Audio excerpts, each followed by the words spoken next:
हमारा जो प्रोटेस्ट था वो काफ़ी सक्सेसफुल हुआ है और उसमें कम से कम 6 से 7 हज़ार लोग आए हुए थे। और आगे ये आंदोलन अब पूरे देश भर में बढ़ेगा और जब तक धर्मेंद्र प्रधान रिजाइन नहीं करते हम पीछे नहीं हटेंगे। जैसे कि आपने अभिजीत दिक्की की ज़ुबान से सुना कि उस प्रोटेस्ट में 6 से 7 हज़ार लोग शामिल हुए थे।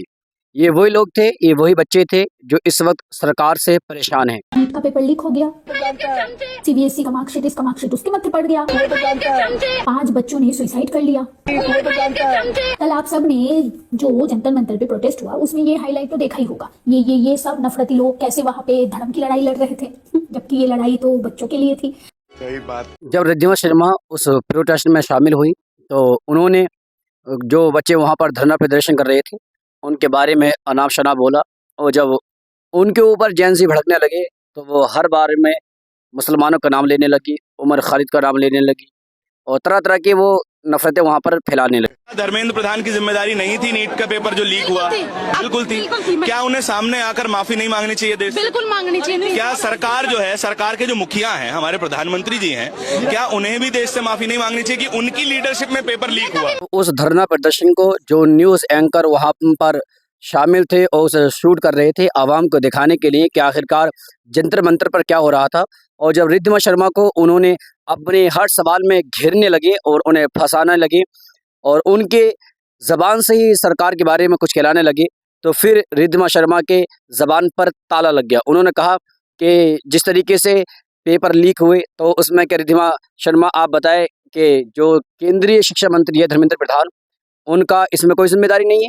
और उसके बाद फिर हमारे प्रधान नरेंद्र दामोदर दास मोदी के बारे में सवाल किया, तो इनके ज़बान से फिर जेंसी के बारे में जहर ज़बान से निकलने लगा, ये जहर उगलने लगी। देखिए जरा। माफी मांगते कि प्रधानमंत्री जी से कि हमने नेपाल बनाने की कोशिश करी, माफी मांगते। कहाँ कोई नेपाल बना? इनके बयान नहीं देखे आपने? आखिरकार वो कौन जेंसी है, अगर आपने भी कभी सुना हो तो मुझे ज़रूर उस वीडियो की लिंक भेजें या उस खबर का स्क्रीनशॉट लेकर के भेजें कि जिसमें जेंसी ने ये कहा हो कि हम भारत को भी बांग्लादेश बना के भारत को हम नेपाल बनाएंगे। अगर किसी ने कहा हो तो आप ज़रूर बताएं। मुद्दा डाइवर्ट करने आए लोग, मुद्दा डाइवर्ट कर रहे हैं। ये दंगा भड़काने की कोशिश कर रहे हैं। क्या कह रहे हैं? ये कह रहे हैं कि यहाँ पे शर्जील इमार और उमर खालिद की बात होनी चाहिए। अरे पेपर लीक की बात करो ना भाई, 50-50 हजार रुपए क्या पालियो हो, आके यहाँ पे बदनाम कर रहे हो प्रोटेस्ट को। नंबर 1 का कमीना नहीं। आखिरकार आप बताएं, जो ये जेंसी है ये लड़की, कि ये सही नहीं कह रही है कि यहाँ पर जो मुद्दा चल रहा है पेपर लीक का, धर्मेंद्र प्रधान का इस्तीफे का और उन तमाम सवालों के जवाब मांगने का, जो आजकल युवा के यूथ जनरेशन जेंसी के दिल में बस रहे हैं। तो जिस तरीके से कुछ लोग वहाँ पर उस प्रोटेस्ट का जो माहौल था उसे बिगाड़ने की, धरना प्रदर्शन में आग भड़काने की जो बात कर रहे थे, कि उनके बारे में इन्होंने सही नहीं कहा कि यहाँ पर जो मुद्दा है उसे डाइवर्ट करने की कोशिश की जा रही है।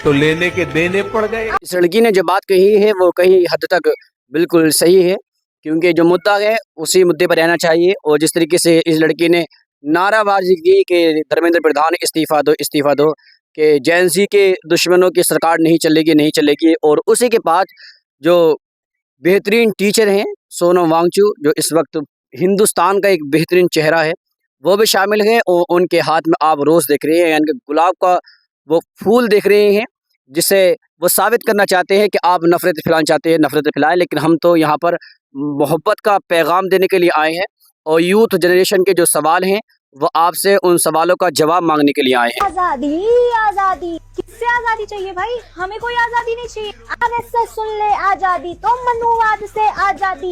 ब्रो व्हाट इज दिस आजादी एंड ऑल? हम तो पेपर लीक के लिए आए थे ब्रो। जय जय जय जय जय भीम, जय भीम, जय भीम। पर आपका मुद्दा पेपर लीक का था ना? गोदी मीडिया बाहर हो, गोदी मीडिया बाहर। अरे भाई जेनजी का पेपर लीक मुद्दा तो उठाओ। आजादी, आजादी।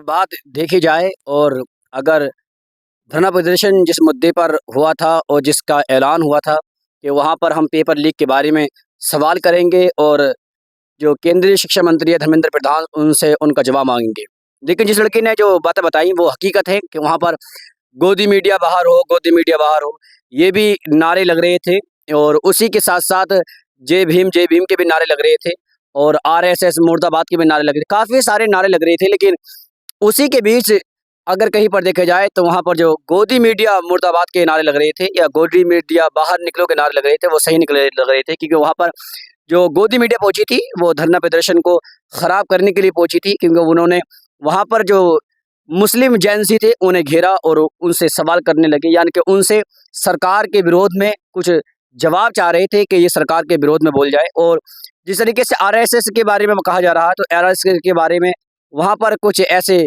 कट्टर हिंदुवादी भी थे जो तिरंगा और एक बेहतरीन तिरंगे से अलहदा जो उन्होंने एक धार्मिक अपना चिन्ह चुन लिया है। मैं तिरंगा नहीं कह रहा, वो तिरंगा नहीं था, क्योंकि तिरंगा तो हमारे देश की शान है।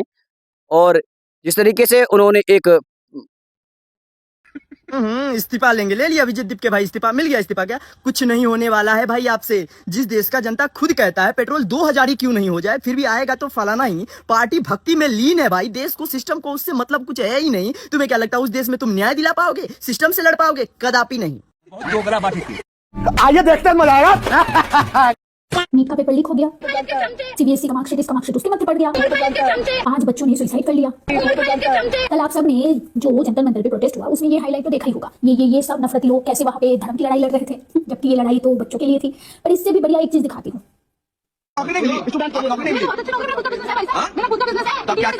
मतलब इस पिशाची ने इस नर्मदा क्या अकाउंट में लिखा हुआ है बायो में एडवोकेट, इंटीरियर डिजाइनर, और वो दीदी सॉरी वो है वो तो हमें पता है, हाँ, पर ये एडवोकेट क्यों लिखवाया? और जब भाई साहब ने इसको सही सवाल पूछा, देखो अपने औकात पे कैसे आ गई।